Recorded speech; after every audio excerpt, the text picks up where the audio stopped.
Good morning students. आज सभी का BSc third year government college Suratgarh में हार्दिक स्वागत।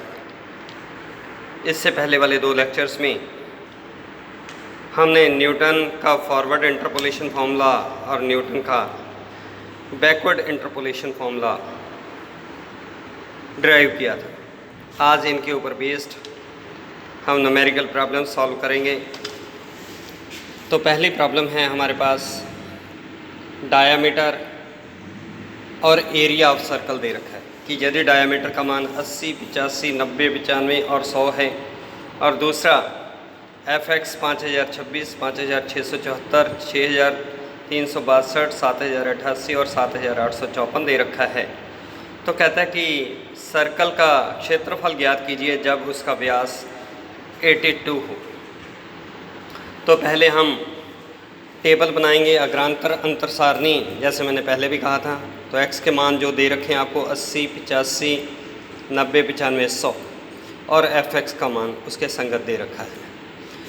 तो सबसे पहली चीज़ जो आपने देखनी है वो ये है कि x के मानों में अंतराल समान होना चाहिए और उसके बाद fx के मान एक क्रम में होने चाहिए, या बढ़ते हुए क्रम में या घटते हुए क्रम में। तो यहाँ बढ़ते हुए क्रम में है। और तीसरी चीज़ कि अब हमें फॉरवर्ड इंटरपोलेशन फार्मूला बनाना है या बैकवर्ड इंटरपोलेशन फार्मूला। बनाने का तरीका सेम ही है, लेकिन ऊपर अगर फॉरवर्ड बनाना है तो आप लिखेंगे delta f x, delta two f x, और अगर बैकवर्ड बनाना है तो del f x, del two f x and so on. बनेगी कैलकुलेशन एक ही तरीके से होगी। अब अपने को ये कैसे पता चलेगा कि फॉरवर्ड इंटरपोलेशन आपने अप्लाई करना है? तो अगर x के जिस मान के संगत fx ज्ञात करना है वह प्रारंभ की ओर हो, जैसे x इज इक्वल टू 82 है जब, तब आपने एरिया ज्ञात करना है। तो x का मान 82 क्या है? ऊपर की ओर, मिड से ऊपर की ओर लाई कर रहा है, तो अपने फॉरवर्ड इंटरपोलेशन फॉर्मूला यूज़ करेंगे। अगर ये होता 97, 98 या 96, 94 तो अपने बैकवर्ड इंटरपोलेशन फॉर्मूला यूज़ कर दें। तो सबसे पहले क्योंकि 82 है तो अपने फॉरवर्ड इंटरपोलेशन फॉर्मूला यूज़ करेंगे। तो डेल्टा एफ एक्स, तो सक्सेसिव मानों का अंतर ज्ञात करेंगे। 5674 माइनस 5026, 648, 6362 माइनस 5674, 688, 7088 माइनस 6362, 726, 7854 माइनस 7088, तो ये हो गया 766। जब डेल्टा एफ एक्स आ गया तो डेल्टा टू एफ एक्स, तो डेल्टा टू एफ एक्स के लिए जो डेल्टा एफ एक्स के मान थे उनका अंतर 688 माइनस 648, 40, 726 माइनस 688 और 766 माइनस 726, ये आ गया डेल्टा टू एफ एक्स। फिर डेल्टा थ्री एफ एक्स के लिए डेल्टा टू एफ एक्स का अंतर, और उसके बाद delta four F x, delta three के एफ एक्स का अंतर। आपने तब तक करते जाना है अग्रांतर अंतर सारणी जब तक क्लास में एक वैल्यू रह जाए या पूरा कॉलम कांस्टेंट आ जाए, सेम साइन हो। अगर डेल्टा थ्री एफ एक्स दोनों ही +2 होते तो हम वहीं छोड़ सकते थे, लेकिन वो क्योंकि अपोजिट साइन थे तो डेल्टा फोर एफ एक्स। तो डेल्टा फोर एफ एक्स ज्ञात करने के बाद न्यूटन ग्रेगरी फार्मूला के जो मैंने सिंपलेस्ट फॉर्म बताई थी आपको, F A plus M H, जो चीज़ ज्ञात करनी हो वो A plus M H is equal to F A plus M C one, delta F A plus M C two, delta two F A M C three, delta three F A plus M C four, delta four F A. जहाँ तक आपका अग्रांतर अंतर सारणी बनाई है वहाँ तक Gregory's formula लिखिए। अब a प्लस एम एच जो ज्ञात करना है 82, a कितना है 80, h अंतराल 5, तो m का मान आ गया 2/5। तो f82 is equal to a is equal to 80 रखिए। अब f80 plus MC1 means m upon factorial 1 delta f80 plus m into m minus 1 upon factorial 2 delta 2 f80 plus MC3 m into m minus 1 m minus 2 upon factorial 3 delta 3 f18, और last में MC4 means m minus 1 m minus 2 m minus 3 by factorial 4 delta 4 f18। अब f80 का मान जो सबसे ऊपर वाली, अगर आपने अग्रांतर अंतर सारणी बनाई है, फॉरवर्ड डिफरेंस टेबल बनाया, तो ऊपर वाली वैल्यूज जो होगी वो होगी f80, delta f80, delta 2 f80, delta 3 f80 और डेल्टा 4 f80, यानी कि ऊपर से नीचे की ओर बनते हैं। पहला मान किसका है? डेल्टा f80 का। दूसरा डेल्टा f85 का 726 डेल्टा एफ 90 का। इस तरीके से अपने वैल्यू को अगर स्टडी करना हो तो अब इन सभी वैल्यूज़ को हम सब्स्टिट्यूट कर देते हैं। एफ 80 का मान है 5026, डेल्टा एफ 80 का मान 648, डेल्टा 2 एफ 80 का मान 40, डेल्टा 3 एफ 80 का मान -2 और डेल्टा 4 एफ 80 का मान है आपके पास 4। एम का मान आपने 2/5 निकाला हुआ है।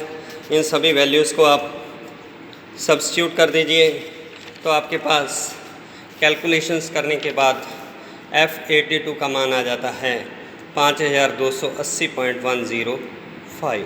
तो जब डायामीटर 82 होगा तो जो एरिया ऑफ सर्कल होगा 5280.105 स्क्वायर यूनिट्स होगा। अगर ये डायामीटर सेंटीमीटर में है तो सेंटीमीटर स्क्वायर, अगर मीटर में है तो मीटर स्क्वायर।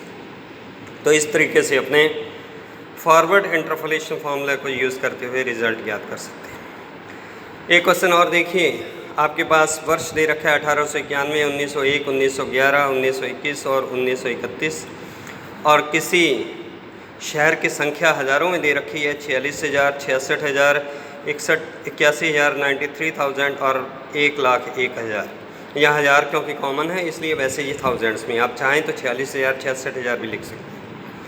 अब x और fx के मान अपने सब्स्टिट्यूट कर दिए। अब हमें टेबल कौन सा बनाना है, फॉरवर्ड या बैकवर्ड इंटरपोलेशन। तो उसने कहा है कि जनसंख्या ज्ञात कीजिए कब, 1925 में। तो 1925 देखिए टुवर्ड्स द एंड, अंत की ओर लाई कर रहा है, तो अपने बैकवर्ड इंटरपोलेशन फॉर्मूला बनाएंगे। यानी कि मैंने पहले भी कहा था कि बनाने का तरीका वही होगा, लेकिन लिखा उसमें फॉरवर्ड डिफरेंस लिखा जाता है, इसमें backward difference, del f x, del 2f(x) and so on. ज्ञात उसी तरीके से करेंगे। 66 - 46 20, 81 - 66 15, 93 - 81 12, 101 - 93 8। ये आ गया del f x. Del 2f(x), del f x के मानों में अंतराल 15 - 20 - 5, 12 - 15 - 3, 8 - 12 - 4। फिर डेल 3f(x), -3 माइनस और -5 +5, -3 + 5 2, -4 + 3 -1 और डेल 3f(x), -1 -2 -3। तो यानी कि तरीका वही है, second value minus first value. तो इस तरीके से आप ये टेबल बना लेंगे। अब इसको स्टडी करना हो तो नीचे से, उसमें ऊपर से शुरू करते थे। पहला मान किसका होता था, अगर डेल्टा टेबल लिखा है तो डेल्टा एफ 1891 का, डेल्टा 1901 का। लेकिन बैकवर्ड टेबल है तो आप नीचे से शुरू करेंगे। 8 वैल्यू है डेल 1931 की, 12 वैल्यू है डेल 1921 की, 15 वैल्यू है डेल 1911 की और 20 वैल्यू है 1901 की। उसमें ऊपर से वैल्यू कम होती जाती है, बैकवर्ड इंटरपोलेशन में फॉरवर्ड में नीचे से कम होती थी। इसी तरीके से del 2f(x), del 3f(x), del 4f(x). तो मैंने जो, क्योंकि अपने को नीचे वाली वैल्यू चाहिए होंगी, तो मैंने जो नीचे वाले वैल्यूज़ हैं f 1931, del f 1931, del 2f 1931, del 3f 1931 और डेल 4f 1931, इन सभी को ब्रैकेट में बंद कर दिया है ताकि आपको आसानी रहे वैल्यू लिखने में। अब हमारे पास बैकवर्ड इंटरपोलेशन फार्मूला मैंने कल लिखा था, fa + nh + mh is equal to fa + nh + m by factorial 1 del fa + nh + m × m + 1 by factorial 2 del 2fa + nh and so on. जहाँ तक आपका डिफरेंस टेबल बना है वहाँ तक आप बनाएंगे। इसमें भी प्रोसेस वही रहता है, लास्ट में एक वैल्यू रह जाए या पूरा कॉलम अचर हो जाए, तब तक आप वैल्यूज़ कैलकुलेट करते जाते हैं। तो जो चीज़ इसमें कैलकुलेट करनी है उसे हम a + nh + mh is equal to 1925, a + nh last वाली वैल्यूज़ 1931, m अपने ज्ञात करना है, h अंतराल 10 है, तो इन तीनों वैल्यूज़ को रखो तो m का मान आ गया 3/5, तो m का मान 3/5, a + nh का मान, a + nh + mh का मान जो ज्ञात करना है 1925 और a + nh का मान 1931 ऊपर वाले टेबल में हमने रखा। तो वैल्यू रखने के बाद आपके पास f 1931 का मान था 101, डेल f 1931 था 8, डेल 2f 1931 था -4, डेल 3f 1931 था -1 और डेल 4f 1931 था -3। तो इन सारी वैल्यूज़ को हमने सब्स्टिट्यूट कर दिया तो आपके पास आ गया 96.6352 अप्रॉक्सीमेटली। तो ये आ गया अप्रॉक्सीमेटली जो पॉपुलेशन होगी 1925 में वो होगी 96,635 क्योंकि हमें राउंड फिगर करना है तो ये बना इसे 1000 क्योंकि ऊपर थाउजेंड्स में डाटा दे रखा है तो इसे 1000 से मल्टीप्लाई करेंगे तो 96,635 ये आपका रिज़ल्ट होगा। तो इसी के साथ हमारी ये प्रॉब्लम पूरी होती है। कल अगर हमें बहुपद ज्ञात करना हो या थोड़ा सा न्यूमेरिकल फॉर्म किसी और तरह से दी गई हो तो उनको कैसे ज्ञात करेंगे वो कल स्टडी करेंगे।